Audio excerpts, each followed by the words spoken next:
성부와 성자와 성령의 이름으로 아멘. 하늘에 계신 우리 아버지의 이름을 거룩히 빛나시며 아버지의 나라가 오시며 아버지의 뜻이 하늘에서와 같이 땅에서도 이루어지소서.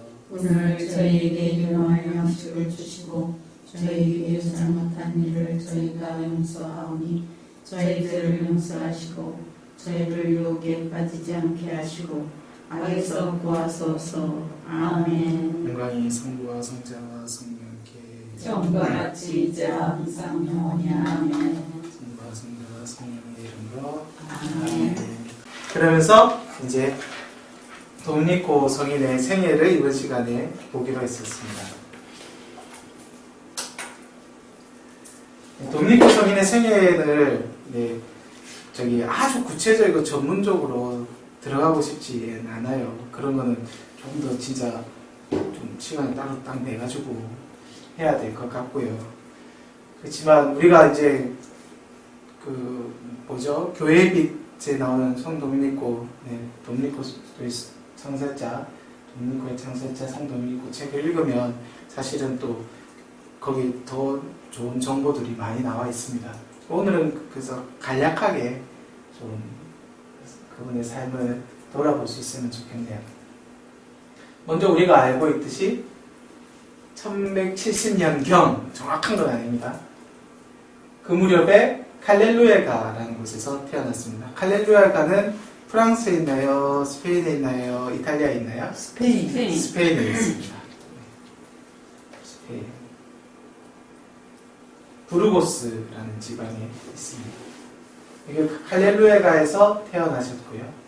그 다음에 이제 성장한 다음에 어린 시절에 구미엘데 이산이라는 근처에 지금도 아주 중세적인 마을이 있어요.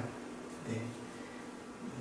그 마을에 삼촌이 본당 사제였고, 그래서 그 삼촌 밑에서 교육을 받습니다. 그리고 팔렌시아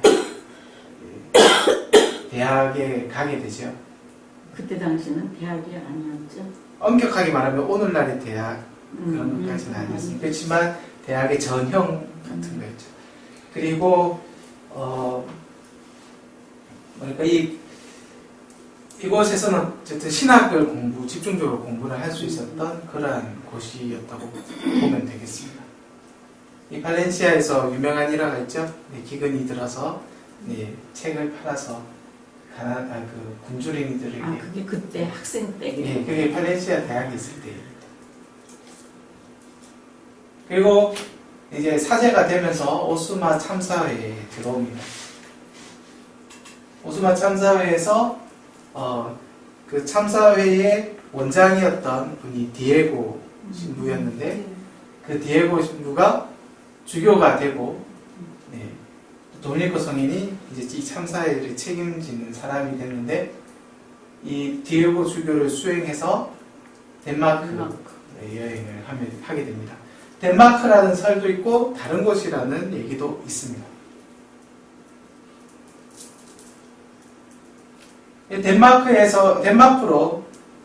덴마크는 어디에 있나요? 저 북쪽에 있어요. 네, 북쪽에. 그래서 스페인에서 프랑스를 가로질러서 북쪽으로 쫙 올라갔던 거죠. 그 올라가는 과정에서 남프랑스 지방을 지나가게 되었을 텐데, 거기서 어떤 이단들을 만나게 되는 거죠.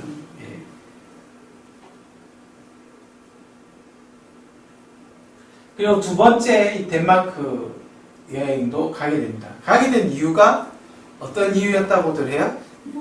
왕자. 네, 왕자의 결혼식을 위해서 이 덴마크의 어떤 공주와 결혼을 이렇게 혼인 성사시키게 하기 위해서 갔는데, 두 번째 여행에 가니 수녀원에 들어갔더라 이런 여러 가지 얘기가 있습니다. 아무튼 이 두 번째 여행을 갔다가 돌아오는 길에 바로 그 오스마로 돌아오질 않습니다. 어디로 가게 되냐면 로마로 갑니다. 로마로 가서 거기에서 그 당시에 교황이었던 이노첸시오 3세를 만나서 네.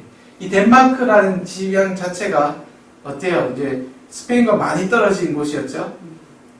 그래서 어떤 마음을 갖게 되었느냐, 이 두 사람에게, 디에고라는 분과 돈니코에게 어떤 마음이 생겼냐? 선교를 가고 싶은 마음이 생겼던 거예요. 네, 선교. 그래서 선교를 하러 가고 싶어서 교황님께 가서 선교를 좀 가면 안 되겠냐고 허락을 구하고 싶었던 거죠. 그래서 로마에 가서 그렇게 교황님을 만났는데 교황님을 선교 가라고 하진 않고 갑자기 뭘 시키냐면 아니요, 이미 오스마의 주교 디에고는 주교였습니다. 예. 근데 교황님이 그 자리에서 그래 선교를 가라 라고 하지 않고 뭘 하라고 했나요? 도미니코 성인이 왜 수염을 기르고 있었느냐? 그때 사실은 선교하고 싶어서였어요. 네, 무슨 상관이 있어요? 그러니까 그 선교지에 가는데 이렇게 수염을 이렇게 기른 채로 들어가는 어떤 그런 게 있었나 봐요. 그래야 들어갈 수 있는 어떤 지역 있잖아요. 문화적으로 예, 그런 곳이 있었던 것 같아요. 좌우가 도미니코 성인이 수염을 기르었던 이유는 선교 가고자 하는 마음 때문이라는 얘기가 있습니다. 자, 이렇게 선교 열정이 가득 찼던 두 사람이 로마에 갔는데 로마에서는 교황님이 선교를 가라고 얘기를 하진 않고 남프랑스로 거기에 이단들이 많은데 그 이단들에게 설교하라고 보내요. 이게 되게 큰 사건이겠죠? 생각해보면. 네. 도미니코 성인이 어떻게 보면 이 여행, 덴마크로 갔던 이 여행, 이거 자체가 새로운 세상을 보게 만드는 스페인에서 이렇게 갇혔다는 표현이 이상하지만 그 세계 안에서 이렇게 살던 한 사람이 남프랑스에 가고 덴마크 지역에 가고 이러면서 어떤 걸 보였어요? 이단으로 인해서 고통받고 있는 교회, 또 아직 그리스도교 신앙을 몰라서 네, 어떤 구원의 길에 있어서 어떤 그 여러 가지 어려움에 봉착해 있는 이교인들이라는 것은 이단이랑 다르죠? 이교인들이라는 것은 다른 종교 혹은 그리스도교를 믿지 않는 이들을 두고 이교인들이라고 합니다. 그들을 보게 된 거예요. 변방지방에 가게 된 거죠. 프랑스 내부는 변방지방은 아니었지만 어떻게 보면 그 이단과의 어떤 대립 속에서 또 하나의 교회 안의 변방지방이었다고도 할 수 있겠죠. 네. 그러한 어떤 새로운 어떤 이 세상, 네. 그동안 관심 있게 보지 못했던 그러한 것을 도미니코 성인이 보게 되었을 때 1차적으로 반응하게 된 것은 선교를 가고 싶다라고 간 거였는데 하나님의 섭리는 어디로 이들을 보낸 거예요? 이단들이 있는 남프랑스 지방으로 가게 된 겁니다.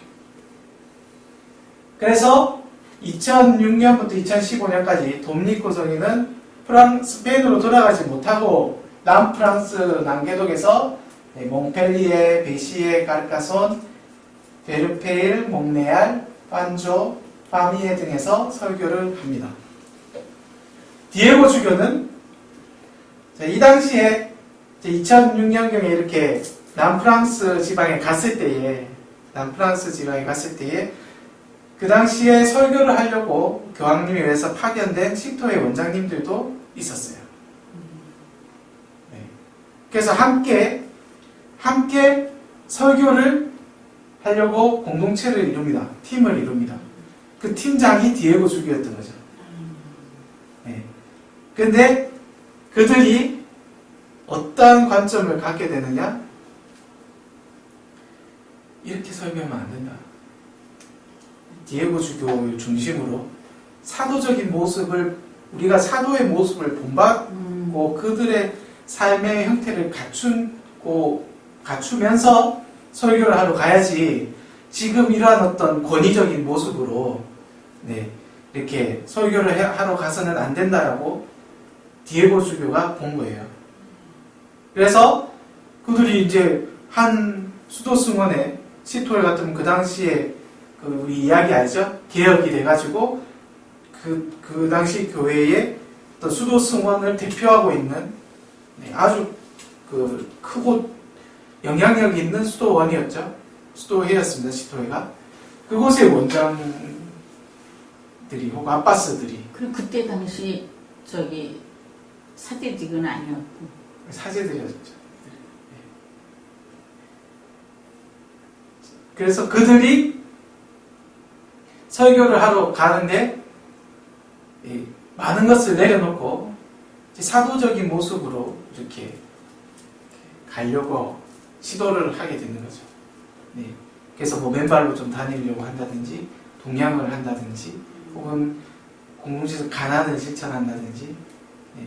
아직 큰 어떤 법적인 결속력은 없지만은 이들이 설교를 하기 위해서 이 남프랑스 지방에서 설교를 하기 위해서 그렇게 공동체를 이룹니다. 그 공동체를 이룬 사람들도 만만한 사람들이 아닌 거죠. 주교회, 아빠스들, 원장들, 예. 도미니코 성인은 여기서 뭘 봤을까요? 뭔가 큰 어떤 그 힘의 원천을 봤을 거예요. 사도적인 삶으로 돌아가서 그러한 사도의 권위에 따라, 그러한 삶의 권위에 따라서 복음을 설교하려는 새로운 움직임. 도미니코 성인은 그것을 이 2005년, 6년 사이에 남프랑스 지방으로 교황님에 의해서 파견되었을 때 이제 보게 된 거죠. 그런데 디에고 주교가 오랫동안 교구에 떠나 있었잖아요. 이렇게 계속 여행을 하고 그랬잖아요. 그러니까 교구에 돌아갔는데 거기서 어떻게 되세요? 돌아가세요. 세상을 떠납니다. 도미니코는 그 혼자 프랑스에 남아 있었는데 다른 시토의 분들도 각자의 수도원으로 돌아가게 돼요. 그 이유는 그 당시에 이제 그 이단들이 이런 설교 가톨릭 교회에서 온 설교자들을 암살을 한다든지 그걸 시도한다든지 그러한 일들이 막 생겨나고 있었거든요. 그래가지고 실제로 그러한 일들이 벌어지고 즉 교황님 입장에서는 어떨까요? 자신이 정말로 보낸 이들이 그렇게 피를 흘리게 되고 하는 것을 보면서 이 이단들이 도저히 안 되겠다. 뭐가 일어나게 돼요? 십자군이 일어나는 겁니다. 그래서 십자군이 이렇게 남프랑스 지방의 4차 십자군 전쟁이라고도 하는데 그마다 달라요. 어떤 데서는 4차 십자군 전쟁을 다른 데로 오히려 얘기를 하고 있고 어떤 데서는 이 4차 십자군 전쟁을 남프랑스 지방의 이 알비파 혹은 카타리파라고 하는 이 이단을 숙청이라는 표현이 맞는지 모르겠는데 진압하는 그러한 전쟁을 4차 십자군 전쟁이라고 보기도 합니다. 아무튼 그렇게 도미니코 성인은 혼자 남겨져요. 이 기간에 혼자 그 초기에 그 사도적인 모습으로 설교를 하려는 그 이상적인 공동체의 모습을 체험했던 거죠. 네. 그래서 혼자 그러한 형태로 삽니다. 판조라는 곳에 본당 사제로 지내면서 그곳에서 정말로 기도하고 설교하고 또 구걸하고 설교를 하는 과정에서 이단들과 논쟁이 붙기도 하겠죠. 논쟁이 붙을 때 어떤 사건들이 있었던가요? 그렇게 불로 책을 태워가는 기적들과 관련된 이야기들도 다 이 무렵에 일어나는 거죠. 도미니코 성인이 혼자서 그 이상을 살아가고 있었을 때 근데 그때 도미니코 성인은 혼자인 것처럼 보이지만 혼자가 아니었습니다. 그때 누구들이 있었느냐? 주변에 첫째로 2006년경에 이렇게 설립이 된 수녀님들, 수녀회가 있었어요. 프루예라는 곳이죠.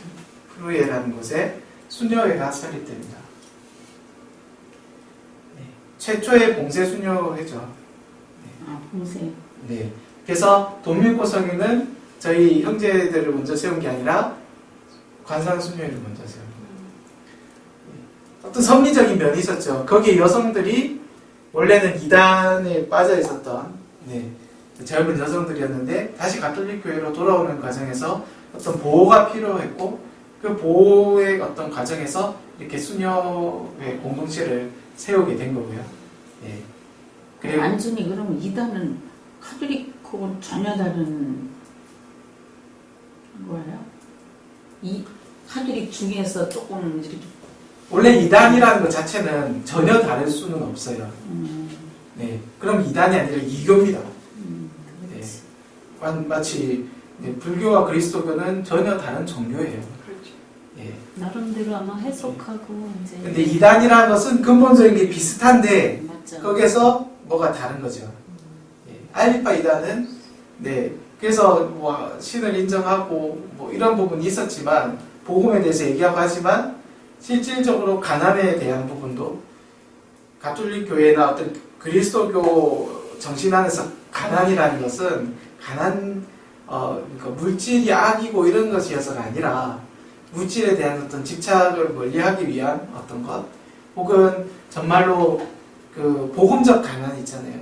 하느님께 모든 걸 맡겨드림으로써 마음이 얻고 있는 그런 어떤 자유로움 그러한 차원에서의 가난인데 이 아이르파 이단 같은 경우에는 예 그리스도교 같은데 다른 거예요. 지금 개신교도를 파이는 건 비슷해요. 그렇죠. 비슷하죠. 지금 아이비파의 잔재들이 있거든요. 그들이 어떻게 보면 개신교의 한 모습으로 살짝 들어와 있다고 하더라고요. 예, 그런데 이제 힘은 없죠. 힘은 많이 약한데요. 예. 우리나라에도 있다고요? 아니 우리나라에는 제가 모르죠. 근데 없는 걸로 알아요. 네. 좌우간이 아이비파 이단 같은 곳은 그래서 그리스도교 같으면서도 이단이라는 것이 그런 거예요. 약간 다른 거죠. 자, 신을 인정하는데 선한 신이 있고 악한 신이 있고 이 악한 신에게서 물질이 나오고 선한 신에게서는 영적인 것들이 나오고 그래서 물질적인 것은 다 나쁜 거예요. 네. 그래서 성사도 나쁜 거고 네. 조금 왜곡된 거. 그렇죠. 많이 왜곡됐죠. 왜곡된데 이단의 특징은 그냥 왜곡이 그치는 게 아니라 그 왜곡된 것에 정말로 열심히 한다는 거예요. 네.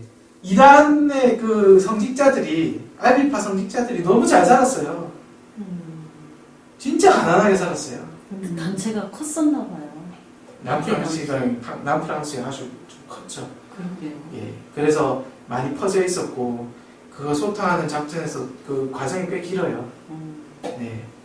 꽤 길고 막 끝까지 저항하고 그 저항한 그 마지막 성막 그 산 속이에요. 산 꼭대기에 그 있는 곳에 가봤는데요. 예. 이 아이비파 이단이 끝까지 저항하고 예. 십자군 그러면서 예. 어쨌든 그 이단과 이렇게 그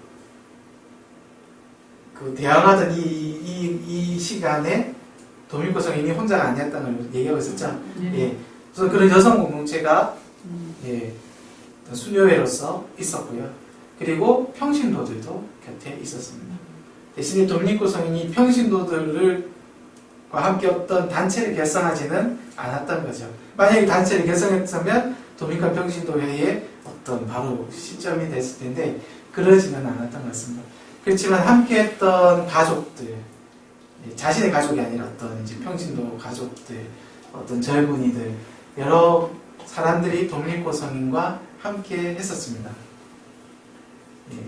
십자군 전쟁에서 이렇게 전쟁 중에 뭐 이렇게 이제 음식이 없는 이들이나 예, 혹은 부상을 입은 이들이나 그들을 돕고 하는 일에 도밀코 성인이 함께 움직이기도 했었겠죠. 이 당시에 이제 십자군 전쟁이 일어날 때 도밀코 성인은 혼자서 그래서 그런 설교자의 삶을 살고 살아가고 있었는데 혼자 부결하고 혼자 그렇게 정말 밤에는 정말 그러니까 죄인들을 위해서 그들의 회개를 위해서 또 이단들이 정말 가톨릭 신앙으로 돌아오기를 바라는 마음으로 정말 열심히 기도하셨고 낮에는 나가서 설교하고 또 그런 전쟁의 어떤 혼란 속에서도 뭐랄까 도움이 필요한 이들을 돕는 일들을 도밀코 성인이 하셨고 그 남프랑스 지방 곳곳에 이렇게 많은 곳에서 돌아다니면서 사셨던 거죠. 분당 사제인데도 국어를 그러니까 본인이 이상이 있었기 때문에 본인이 그렇게 살고자 했고 그 다음에 판조라는 곳에도 어떻게 본당 사제가 정확하게 되었는지 교육법적인 절차가 어떻게 됐고 원래 소속은 독립고 성인의 소속은 어디예요? 오스마 찬설이었어요. 이 당시만 해도. 그런데 교황님에 의해서 그 남프랑스 지방에 파견된 어떤 또 다른 형태의 이제 신분을 갖게 된 거고 그러한 상황에서 어떤 활동할 수 있는 자리가 내어졌을 거고요. 그런 것이 판조였겠죠. 프루엔이 판조에서 조금 걸어감이 있는 동네입니다. 예. 판조에 이제 독립고 성인이 기도하고 나중에 사진이 나와요. 네. 판조는 많이들 네. 나왔었어요. 예, 거기서 보면 참 이렇게 들판이 이쁘고 이렇거든요. 근데 저가 그렇게 혼자서 활동하고 있는 사이에 십자군이 일어나고 많은 사람들은 이 십자군에 많은 사람들은 아닌데 일부 좀 비판적으로 이 독립고 성인의 생애를 보는 이들이 십자군에 깊이 동조했다. 독립고 성인이.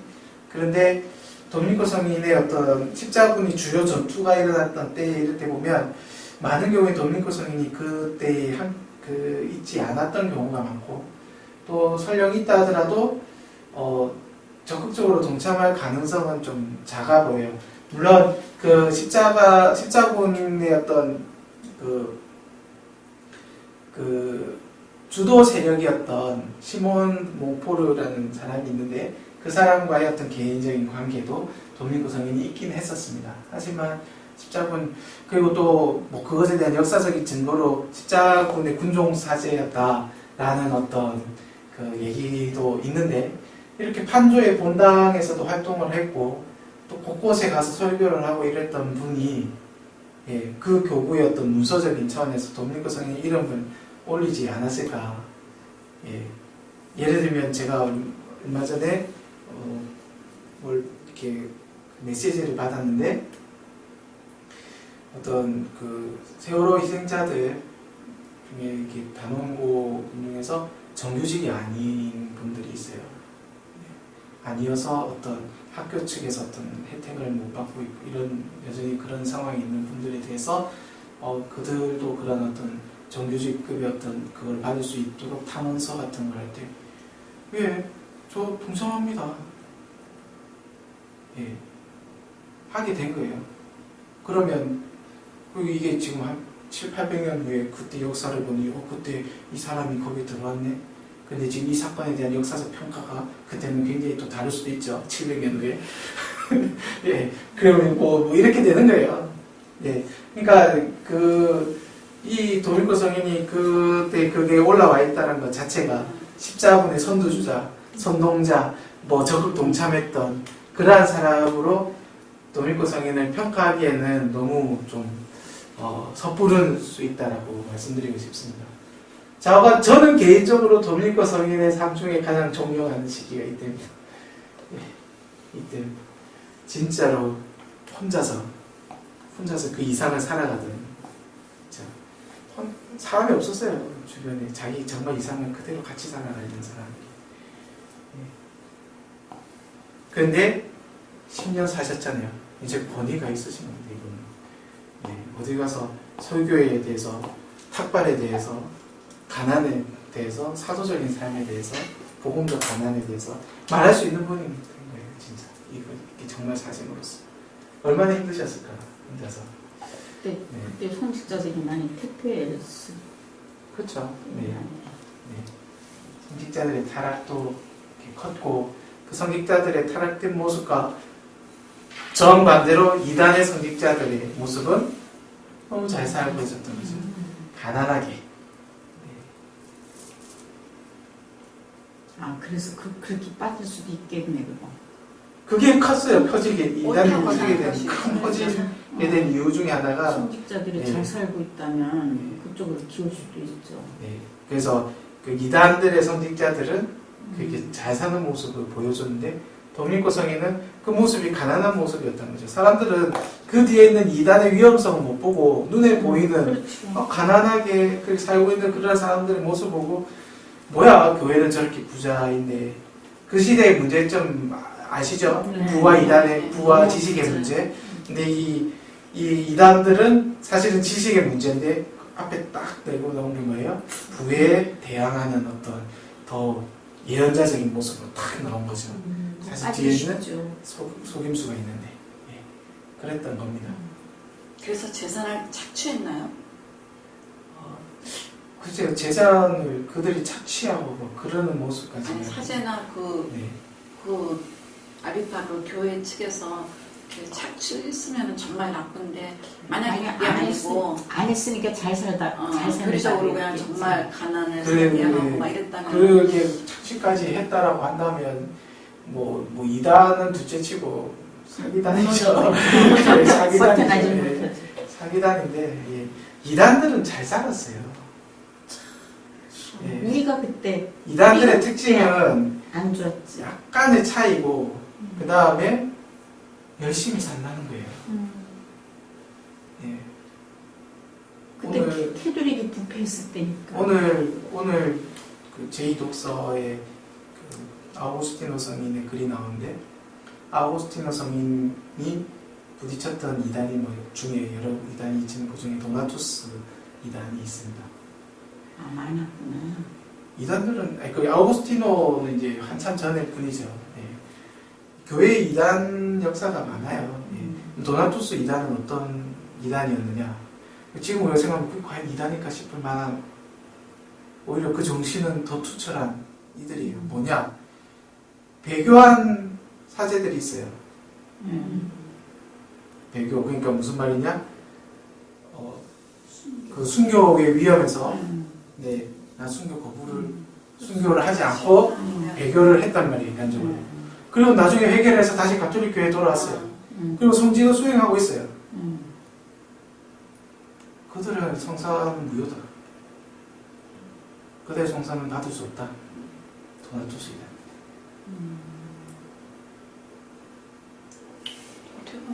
어떻게 보면 맞는 말 같지 않아요? 배교할 수도 편리하게 이해되세요? 네, 세례. 그들에게서 세례를 받았다면 다시 세례 받아야 된다. 이런 거죠. 성사권을 인정해 주죠. 이해되셨죠? 그 옛날 시대니까 또 다양한. 그래서 그런 것들의 그럼 도나투스의 정신은 어때요? 정말 열심히 살려는 정신 아니에요? 네. 자, 그런 것입니다. 그래서 이단들은 열심히 살았어요. 열심히 살았어요. 대신에 오류가 있었다는 거죠. 네. 오류가. 그래서 그것에 대해서 바로잡아 주려는 것이 돕니코 성인의 어떤 그 안타까움이었어요. 그 마음. 네.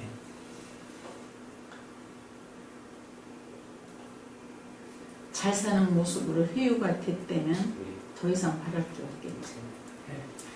도미니코 성인이 그래서 그들의 그 성직자와 또 같은 가톨릭 교회의 성직자의 모습을 보여주고 있었던 거죠. 그렇게 가난하게 살고 하는 그런 사도적인 삶의 모습. 이 2015년 사이에 어떤 일이 있었는가 간단히 나오는 거죠. 툴루에서 첫 여자 수도원 설립하고 판조에서 본당사제로 됐고요. 이 2015년부터 이제 툴루즈라는 곳에서 이제 동료들을 모으게 되는 겁니다. 동료들과 함께하게 됩니다. 첫 집 베드로 세일라라는 그 첫 수도원을 툴루즈에서 세우게 됩니다. 그 당시에 풀케라는 주교가 툴루즈의 주교였는데 도미니코 성인을 많이 도왔죠. 그리고 도미니코 성인은 풀케 주교와 함께 이 로마로 갑니다. 2015년에 로마에 무슨 일이 있었느냐? 라테란 공의회, 제4차 라테란 공의회가 있었죠. 그리고 거기 가서 수도의 설립을 신청했는데 어떤 일이 라테란 공의회에서 일어났냐면 수도 규칙과 관련돼서 이제 더 이상 수도 규칙은 없다. 기존의 수도 규칙 중에서 하나를 선택해라. 이렇게 됩니다. 그럼 기존의 수도 규칙이 크게 세 가지였어요. 서방교회에. 아우구스티노, 베네딕토, 프란치스코. 프란치스코는 사실 이때에 수도 규칙이 글로 써져 있지 않았고 2009년에 6년밖에 안 되죠. 구두로 성인께서 이노센슈 3세를 찾아갔을 때 구두로 승인받은 거였습니다. 그리고 그 구두로 승인받은 법의 내용도 어떤 법조문이 이렇게 있는 게 아니라 정말 성경 말씀 인용들이었어요. 프란치스칸 정신이 담겨있는 그 말씀이에요. 그렇지만 구도로 승인이 됐기 때문에 이후에 글로 쓰여졌지만 프란치스코 성인의 규칙은 수도 규칙에 들어갑니다. 다만 도미니코회는 그러지 못했던 거죠. 도미니코회는 이때에 2차 바티칸 공의회의 죄송합니다. 4차 라테라노 공의회의 결정에 의해서 기존의 수도 규칙을 선택해야 했고요. 근데 그것이 도미니코 성인에게는 그래 나쁜 일이 아니었습니다. 왜냐하면 도미니코 성인이 참사회원이었고 참사회원에서 아우구스티노 성인의 규칙을 따르고 있었는데 사실 그 규칙이 자신이 설립하고자 하는 그 수도회에 적합했기 때문입니다. 그리고 그 규칙에 따라서 사도적인 삶을 살아가되 또 우리 수도의 고유의 정신이 있잖아요. 그것은 회원을 통해서 이렇게 세워가게 된 거죠. 네. 그래서 지난번에 그 회원을 보여드렸던 겁니다. 혹시 시계 있으세요? 여기 있다. 예. 아닙니다. 8시 29분이요. 8시 29분. 감사합니다. 네. 제가 좀 보고 저술할게요. 네.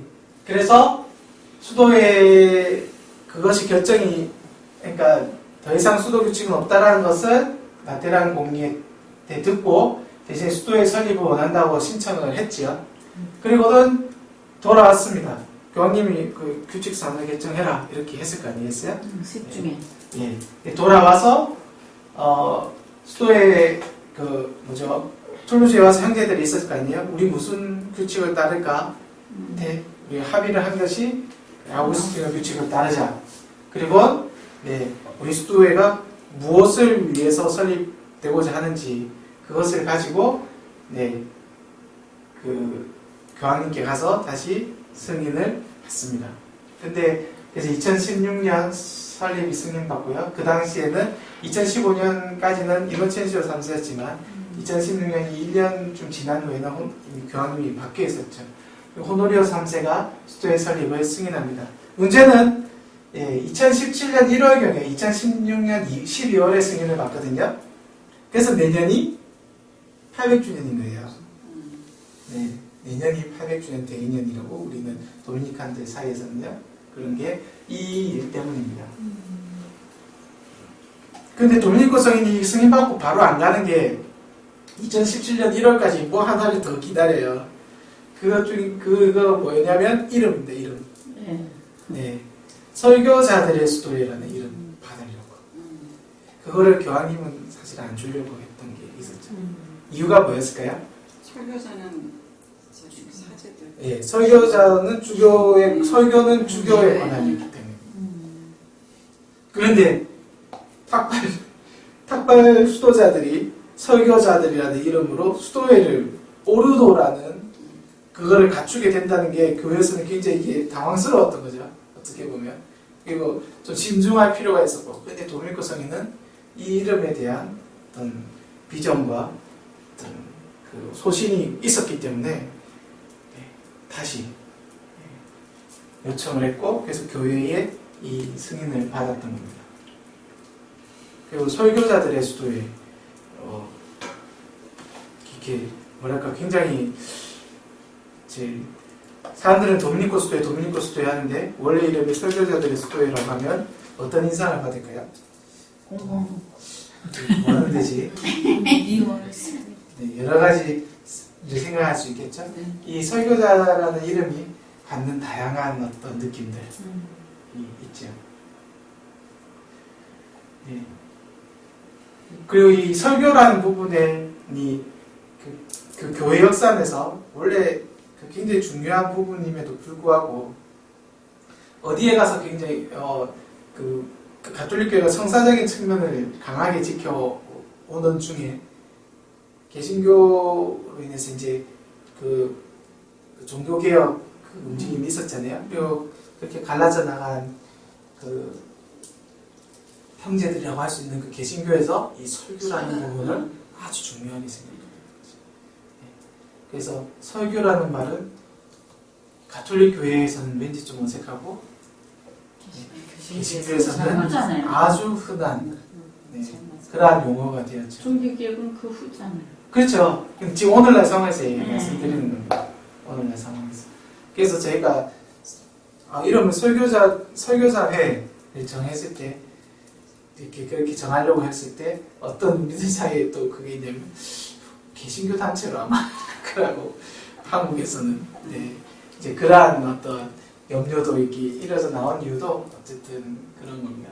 좌우간 여기서 중요한 것은 설교라는 것에 굉장히 중요한 가치를 두고 설교를 이념으로 하는 그러한 수도회를 그것도 주교들의 권한인 그러한 부분을 하려고 했던 독립고 성인의 어떤 마음이 필요합니다. 대단히 개혁적이라고. 파격적이죠. 파격적. 그리고 그 사람들이 그냥 어떤 좀 그래도 사회적 신분이 있는 사람들이면 몰라요. 동양하고 다니는 거리 수도자들이에요. 그렇지. 이해되시나? 네, 상황을? 얼마나 네. 웃겼겠어. 네, 그런 상황들이에요. 주변님이 봤을 때. 그래서 주교도 아니고, 네. 그런 사람들이 우리 수도회로 설교를 위한 수도회를 한다고 하니 어떻겠어요? 근데 그 전부터 사실은 개별 순회 설교에 대한 적인 어떤 움직임이 수도 생활하는 데 있었고, 그런 것들 다 영향 안에서 이게 승인이 받았던 것 같습니다. 저가 2017년에는 그래서 수도회가 설립이 됐죠.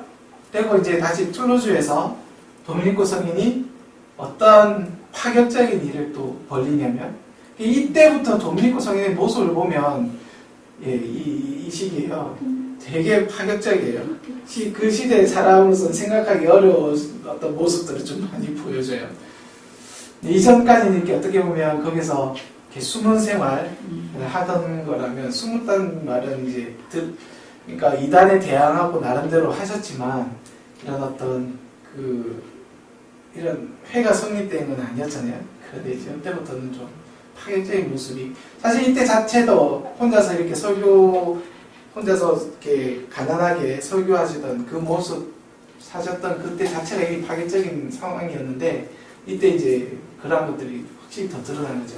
2017년에 어떻게 해버리시냐? 두 가지 설이 있습니다. 성령 강림 대출길이라는 설도 있고 혹은 성모 승천 대출길이라는 얘기도 있는데 아무튼 그때 볼로냐에 있는 형제들을 파리, 스페인, 로마, 툴루즈에 있는 형제들을 파리, 스페인, 로마, 볼로냐로 보내버려요. 도미니칸 펜테코스테라고 얘기를 합니다. 펜테코스테가 무슨 말이냐? 성령 강림. 자, 성령 강림 대축일 날 성령 강림 때 그 사건, 사도들이 성령을 받았던 사건 있죠. 그때 무슨 일이 일어나나요? 사도들이 그전에는 어떻게 지내고 있었어요? 숨어서 지내고 있었는데 갑자기 성령을 받고서는 나가서 설교를 하기 시작했고 나중에는 또 무슨 일까지 가요? 다른 지역에 가가지고 사마리아나 이런 데 가서 설교도 하고 그 다음에 바오로 사도 같은 분들은 막 이제 즉 이 성령 강림 이후에 교회가 뻗어나가기 시작합니다. 실질적으로 교회의 생일이 언제냐라고 할 때 성령 강림 대축일이 생일입니다. 이렇게 얘기하는 것이 정답이라고 얘기되었을 만큼 이게 아주 결정적인 사건이었죠. 도미니코 수도회가 설립이 되었는데 툴루즈에서 그냥 그렇게 머물고 있던 작은 수도회가 아니라 도미니코 성인이 갑자기 파리, 스페인, 로마, 볼로냐 등으로 형제들을 보낸 이런 굉장히 위험한 일을 한 거예요. 왜? 공동체가 아직 안정되지도 않았습니다. 이 얼마예요? 결국 2년밖에 안 됐어요. 파리, 스페인, 로마, 볼로냐에는 수도회가 없잖아요. 네. 뭐 어디로 가라고? 그러니까요. 그냥 순회 설교자? 그래서 거기서 설교하고 공동체 알았어. 세워서 사는 거예요. 우리는 결국 동양이잖아요. 네. 예. 집도 구해서 사는 거예요. 이해되세요? 그곳에 가서. 네. 그래서 공동체를 세우는 거죠. 갈 때 돈 안 줬습니다. 그야말로 따라 파견이네. 도미니코 성인이 돈을 안 줬어요. 가라 했대. 그래서 많은 형제들이 이건 말도 안 되고 도대체 왜 이러시냐. 평소 때 그렇게 신중하시고 그러시는 분이 갑자기 왜 이러시나 할 만큼. 동령에서 예. 뭐 근데 한 형제가 나는 도저히 못 가겠습니다. 돈도 안 주고. 그래서 그래서 조금 줬다고요. 그 형제에게. 예수님 하시는 그렇지만 다른 똑같이 예수님 아저씨 그렇게 하시네. 돈도 들고 가지 말고 신발도 한 켤레 들고 이게 있잖아요. 똑같이 그렇게 보내신 거예요. 미국사님. 그런데 이 장소들을 보면 우선은 파리 있는 어떤 곳이었느냐? 볼로냐는 대학 도시였습니다. 예. 그다음에 이제 로마는 또 한편으로 그 교회의 중심지였고 또 스페인은 변방 지방이었죠. 변방의 국경지대, 그리스도 교회와 이슬람 세계에 붙어 있는 어떤 그러한 곳이었는데 어쨌든 그 어떤 비전을 가지고 공부하라고 대학 보낸 거 아닐까요? 요 파리와 볼로냐의 경우는 그렇습니다. 요 도미니코 성인이 돌아가신 무렵에는 옥스포드에도 갑니다. 이거 영국. 예, 이 재밌는 거는 어떤 거냐면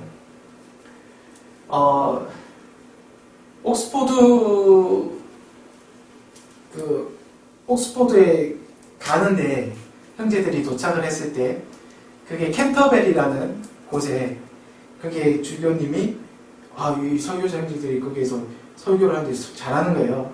당신도 수도회를 여기 세워주겠다 수도원을 옥스포드 가지 말고 여기 살아라. 그런데 그걸 거부하고 옥스포드를 간 겁니다. 그래서 옥스포드에서 수도회를 세워요. 네.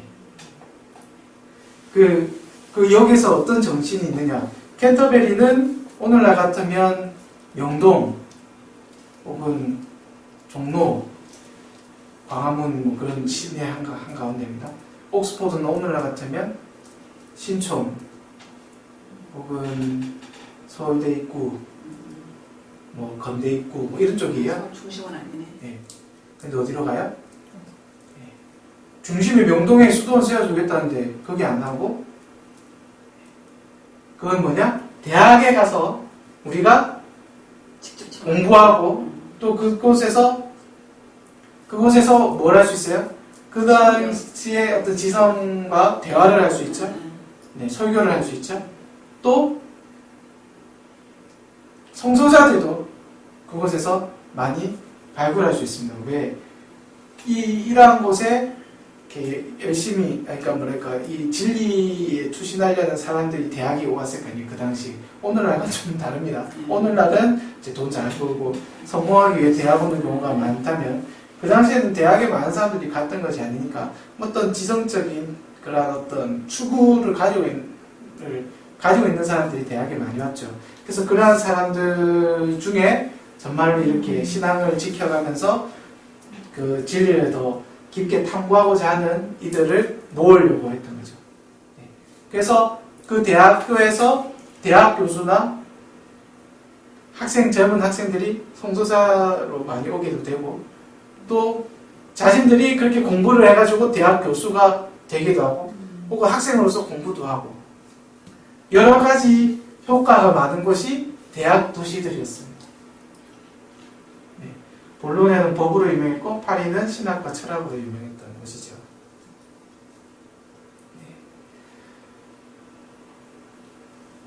네. 그래요.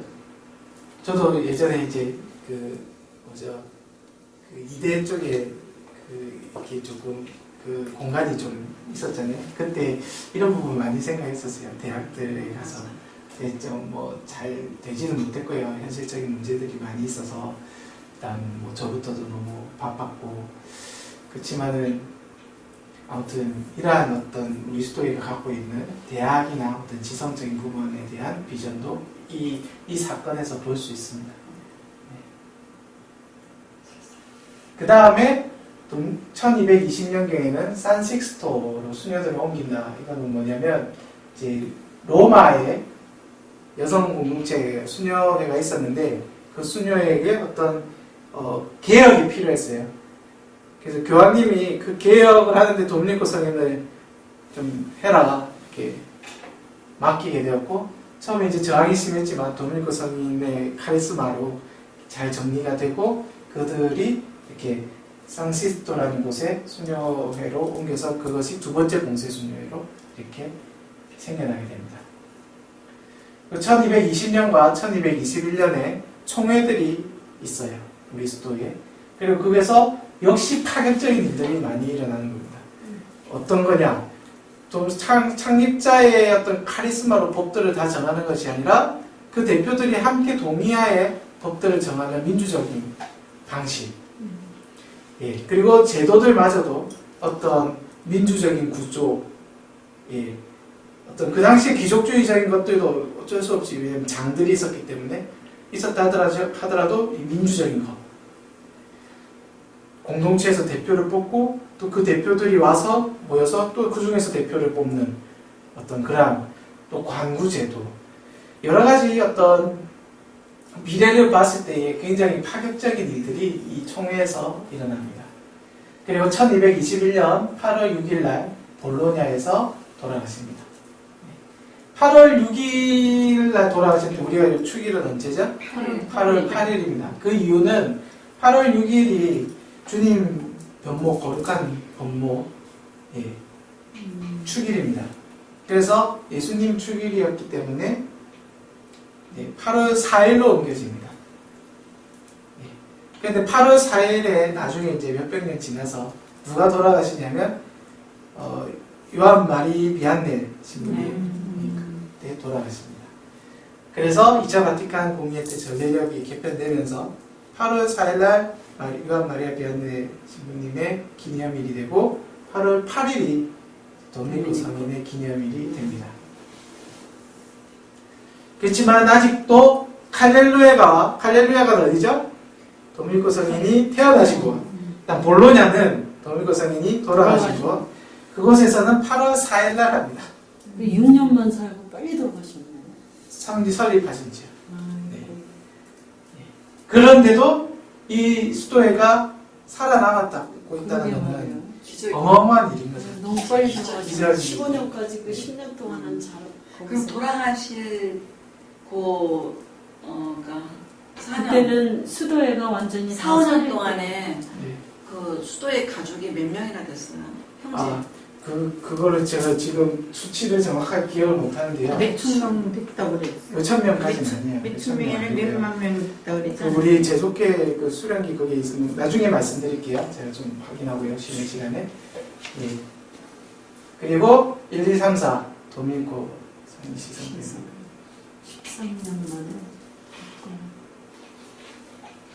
어디가 그러면 조금 쉬었다가 그림들 좀 훑어보면서 이렇게 하도록 하겠습니다. 어디에서 봤는데